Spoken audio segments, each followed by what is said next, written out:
The cold and ice seems to surround us here in the capital region lately. How about minus 40 degrees in Culpeper, 36 degrees colder here in Washington, so a huge polar plunge. The frigid air combined with unrelenting winds are felt to the very bone. And our employees working outside bear the brunt day in and day out. It is extremely cold. We are definitely freezing. Field crew leader Dwayne Holton tries to stay warm. Thermals, and then I have on sweatpants, and then I have on jeans, then I have on coveralls, and then I have on coveralls on top of my coveralls. And the same thing for my top. You have to stay warm out here. Holton is one of about 150 employees who spend every day working in the field.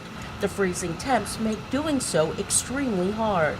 The tools they work with are ice cold. The ground they work on is harder to break. And it's not just their hands, but their knees and joints that feel the freeze as well. Same for drip truck crews and corrosion control. They've worked 12-hour shifts for 14 days straight, wrapping meters and protecting gas lines from water seeping in and freezing over. It's just rough. This winter is the coldest we've had in quite some time. The customer is cold, so we try to get there as quick as possible and do the job and make the customer happy. It's that type of dedication that drives these employees. Dispatch Cucker.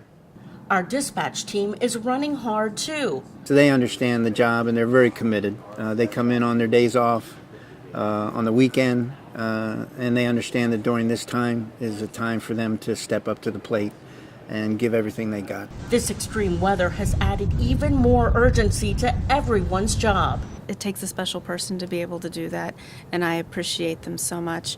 My father was a person who worked outside in the cold year-round and in the summer, and so I understand what that is, and I appreciate it because without them, I wouldn't be warm in my home. So there's a tremendous amount of gratitude to these employees making these sacrifices. I wouldn't want to be out there.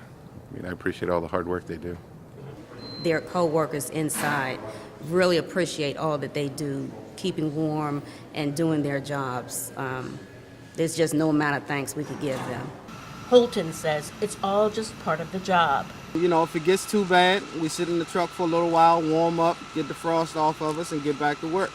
Miriam Nabazad for WGL.